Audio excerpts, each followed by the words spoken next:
friends, today we'll start with the biology part of class 10th NCERT, that is life processes. It is the first unit of biology. Now looking at this term, life processes, what does it mean? So any energy driven process which together perform maintenance function in living organisms. ये सारे वो energy driven processes हैं जिसमें आपका nutrition, respiration ये सब आ जाते हैं, जो एक साथ मिलकर बॉडी को फंक्शनल रखने में हेल्प करते हैं किसी भी लिविंग ऑर्गेनिज्म की. Starting with the first one, that is nutrition. Nutrition क्या होता है? न्यूट्रिशन हमारी बॉडी को एनर्जी चाहिए काम करने के लिए, लाइफ प्रोसेसेस मेंटेन करने के लिए, वर्क परफॉर्म करने के लिए हमारी बॉडी को वी नीड एनर्जी. अब ये एनर्जी कहाँ से आएगी? इस एनर्जी का सोर्स इज फूड. अब वो फूड जो हम इनटेक कर रहे हैं वो सिंपल भी हो सकता है इन नेचर या कॉम्प्लेक्स भी हो सकता है. सिंपल फूड हम किसको बोलेंगे? वो फूड जो इनऑर्गेनिक कंपाउंड से आप बनाते हो. बेसिक कंपाउंड्स जैसे कि कार्बन डाइऑक्साइड और वाटर को आप लेकर via process of photosynthesis we make stored form of food. कुछ जो हम फूड बनाते हैं उसको हम अपने बॉडी के प्रोसेस के लिए यूज़ करते हैं और कुछ जो फूड बनता है उसको हम स्टोर्ड फॉर्म में ऑर्गेनिज्म में स्टोर कर लेते हैं. अब अगर एनिमल्स हैं तो हम ग्लाइकोजन के फॉर्म में एक्स्ट्रा फूड को स्टोर करते हैं.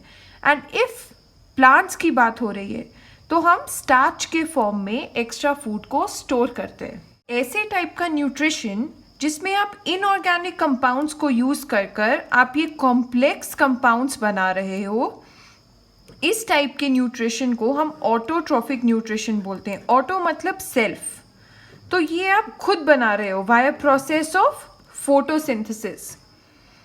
और ऐसे ऑर्गेनिजम्स जो ऑटोट्रॉफिक न्यूट्रिशन शो करते हैं उनको हम ऑटोट्रॉफ्स बोलते हैं. They make their own food. इसमें आपके पास प्लांट्स और कुछ बैक्टीरिया जिसमें आपके पास साइनोबैक्टीरिया आ जाते हैं, उसका एग्जाम्पल आपके पास आ जाता है. नाउ कुछ ऐसे भी ऑर्गेनिजम्स हैं जो कॉम्प्लेक्स फूड का इंटेक करते हैं, मतलब वो अपना खाना खुद नहीं बनाते but already pre prepared food consume करते हैं. जैसे कि एनिमल्स, ह्यूमन बींग्स, आप या तो प्लांट्स से अपना फूड डिराइव करते हैं हम लोग, या तो हम एनिमल प्रोड्यूस को यूज़ करते हैं. सो इनमें क्या होता है, दे यूज़ कॉम्प्लेक्स सब्सटेंसेस, दे इनटेक कॉम्प्लेक्स सब्सटेंसेस और फिर इंजाइम्स की हेल्प से वो उनको सिंपलर सब्सटेंसेस में ब्रेक डाउन करते हैं. ये जो प्रोसेस है इसको आप रेस्पिरेशन बोलते हो if it happens in presence of oxygen. Now this form of nutrition जिसमें आप कॉम्प्लेक्स सब्सटेंसेस से सिंपलर सब्सटेंसेस बना रहे हो, वो उस तरीके की न्यूट्रिशन को आप हेट्रोट्रॉफिक न्यूट्रिशन बोलोगे. And the organisms which show heterotrophic nutrition are known as heterotrophs. Example, fungi as well as animals. Now coming to autotrophic nutrition, इसको हम थोड़ा डिटेल में अब दोनों हेट्रोट्रॉफिक और ऑटोट्रॉफिक न्यूट्रिशन को स्टडी करेंगे.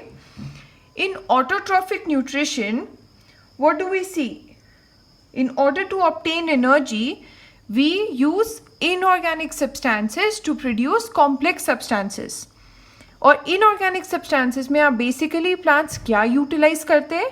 दे use carbon dioxide and water in presence of chlorophyll and sunlight to make glucose which is a food, जो आप एनर्जी जहाँ से आपको डिराइव होती है, and oxygen is released. So in this process we need sunlight as well as chlorophyll. Chlorophyll सिर्फ plants में होता है, तो इसलिए जो आपकी ऑटोट्रॉफिक न्यूट्रिशन है वो प्लांट्स शो करते हैं एंड नॉट एनिमल्स, क्योंकि आपका क्लोरोफिल सिर्फ आपको प्लांट्स में मिलेगा. जो क्लोरोफिल है यही आपकी सनलाइट को कैप्चर करने में हेल्प करता है एंड दस ये प्रोसेस है जो फोटोसिंथेसिस का, जिसमें आप 6 कार्बन डाइऑक्साइड और 6 वाटर मॉलिक्यूल्स को जब कंबाइन करोगे इन presence of chlorophyll and sunlight, it will give you glucose and 6 oxygen. It will be released as gas. Photosynthesis का प्रोसेस मेनली 3 स्टेप्स में होता है. First, absorption of light by chlorophyll. दस आपका जो क्लोरोफिल है ये लाइट हार्वेस्टिंग सिस्टम है जो सिर्फ और सिर्फ प्लांट्स में प्रेजेंट है. ये आपको एनिमल में नहीं मिलता. इसलिए जो एनिमल्स हैं वो sunlight, that is light energy, उसको वो केमिकल एनर्जी में कन्वर्ट नहीं कर पाते. The second step is conversion of light energy to chemical energy, splitting of water molecules. यही बात है, जो स्प्लिटिंग ऑफ वाटर मॉलिक्यूल्स होती है ये इसी जो लाइट एनर्जी क्लोरोफिल कैप्चर करता है उसी की हेल्प से वाटर मॉलिक्यूल्स स्प्लिट होते हैं in hydrogen and oxygen. But ये चीज़ एनिमल्स में नहीं हो सकती, तो इसीलिए एनिमल्स फोटोसिंथेसिस नहीं शो करते.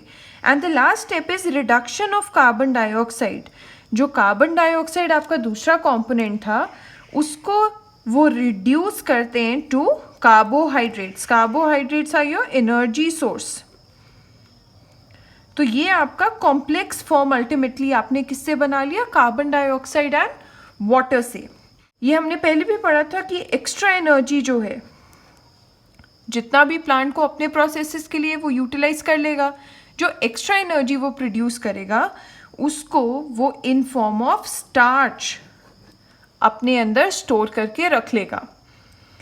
एंड अगर एनिमल्स होते तो जो एक्स्ट्रा एनर्जी है वो अगर हम ज़्यादा खाना खा ले अपने बॉडी के रिक्वायरमेंट से, तो जो एक्स्ट्रा एनर्जी हमारी बॉडी को मिल रही है वो उसको ग्लाइकोजन के फॉर्म में स्टोर करता है और ना कि स्टार्च के फॉर्म में.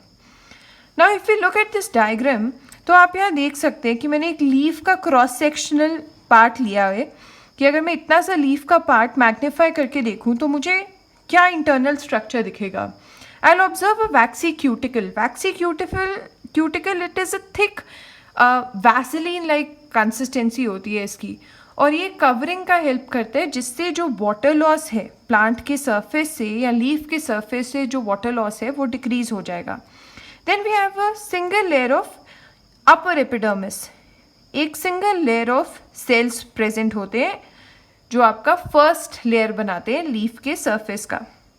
Then you have these transversely elongated cells जिनको हम क्या बोलते हैं?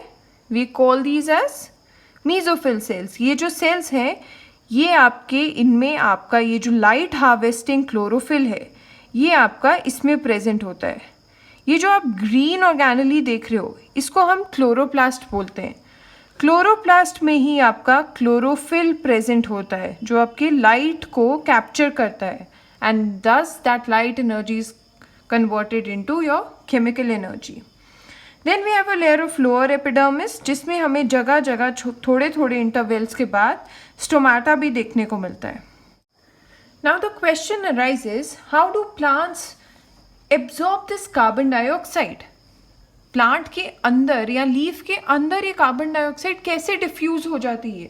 आपने ये तो देखा कि ये अपनी लाइट को तो क्लोरोफिल एब्जॉर्ब कर रहा है और उसको फाइनली वो केमिकल एनर्जी में चेंज कर रहा है, बट कार्बन डाइऑक्साइड को एब्जॉर्ब करने के लिए स्टोमाटा प्रेजेंट होता है जिसमें स्टोमाटल पोर प्रेजेंट होता है.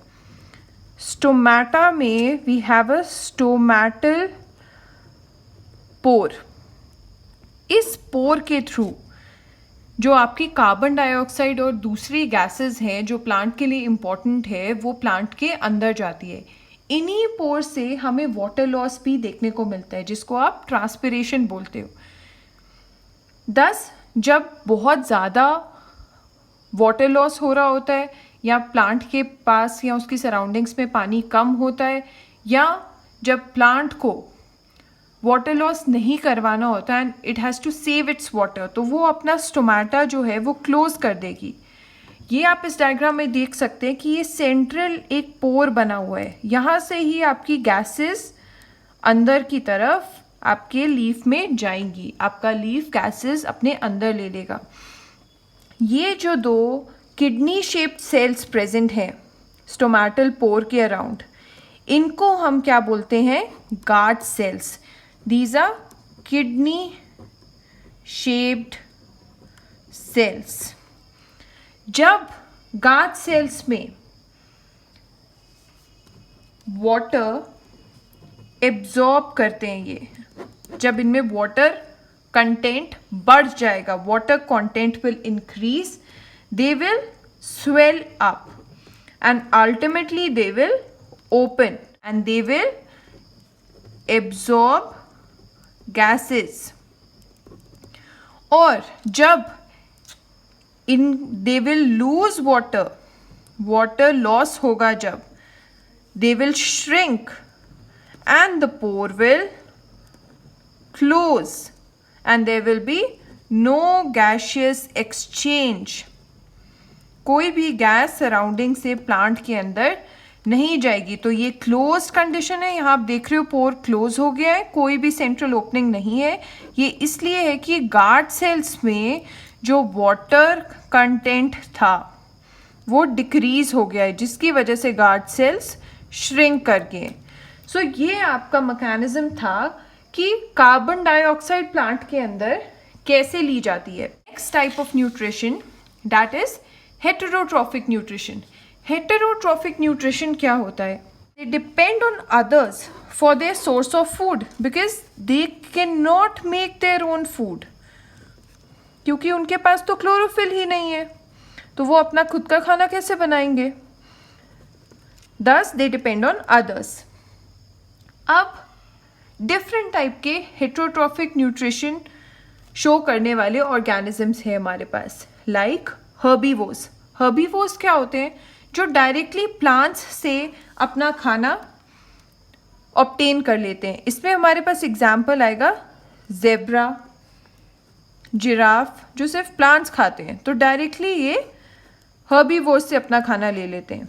कार्निवोर्स जो एनिमल्स को मारकर अपना खाना ऑब्टेन करते हैं. एंड ओमनीवोर्स जो बोथ प्लांट्स और एनिमल्स पे सर्वाइव कर सकते हैं, या प्लांट प्रोड्यूस मिल जाए या animal produce.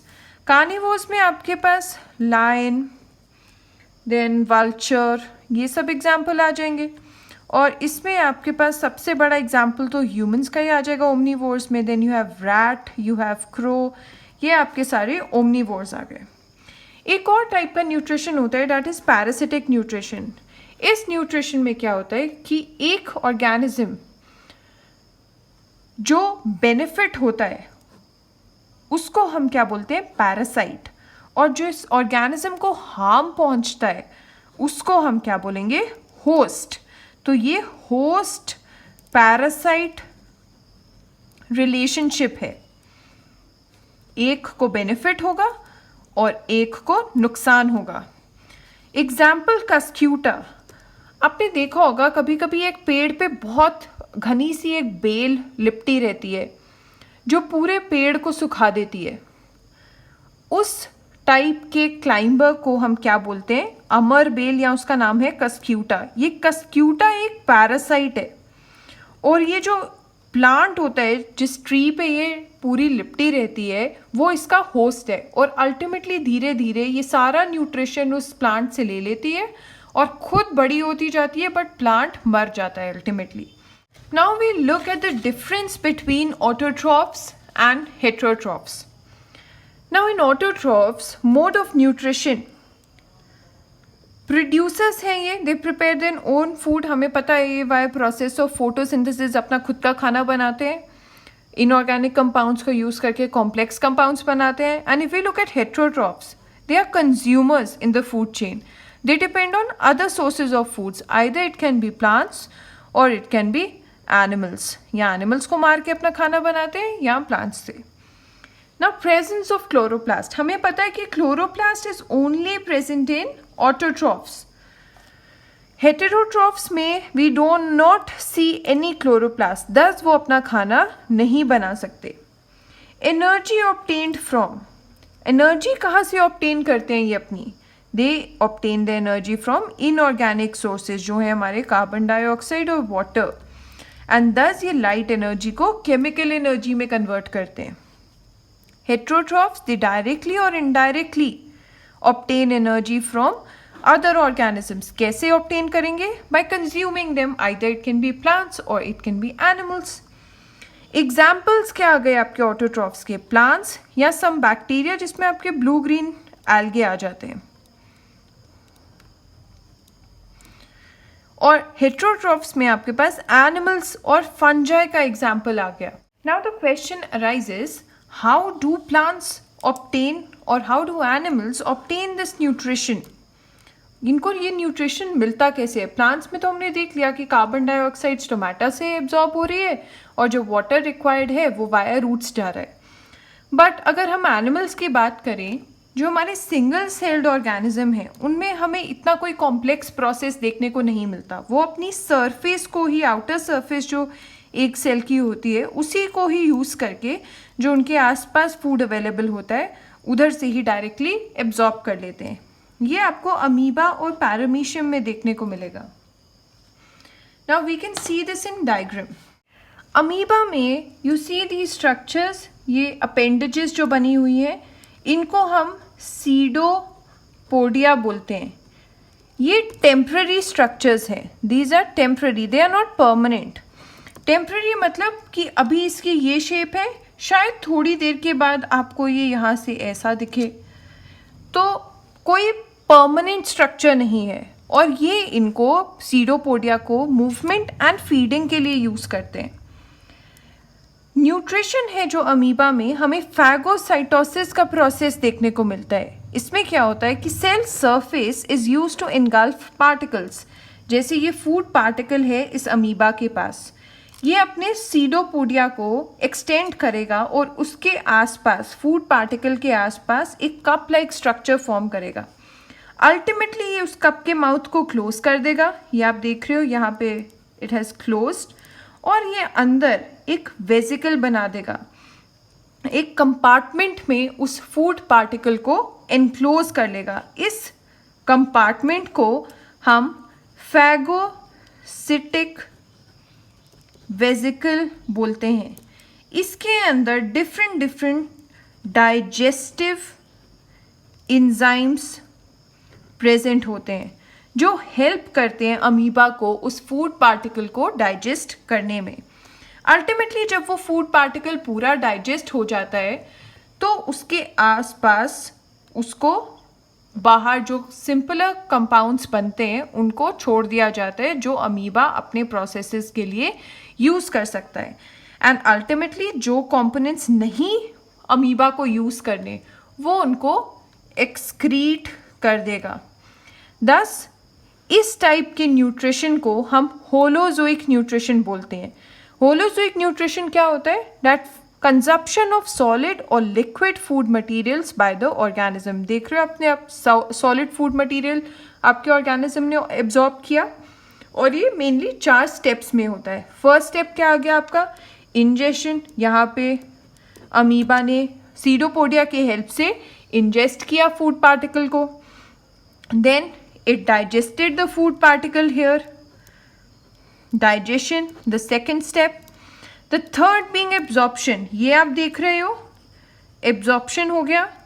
And the last one being excretion. This was in amoeba. हम complex organisms की बात करें like humans. So we have a complete digestive tract. हमारे में पूरा एक कॉम्प्लेक्स डाइजेस्टिव ट्रैक्ट है जिसमें डिफरेंट ऑर्गन्स और उन ऑर्गन्स की डिफरेंट सिक्रीशंस प्रेजेंट है. डाइजेस्टिव सिस्टम जो है ह्यूमंस का, इसको हम इन डिटेल अपने नेक्स्ट लेक्चर में पढ़ेंगे. So till then stay tuned and keep learning. And if you like this video then please share it, subscribe to my channel, and also comment down below if you have any suggestion. Thank you guys.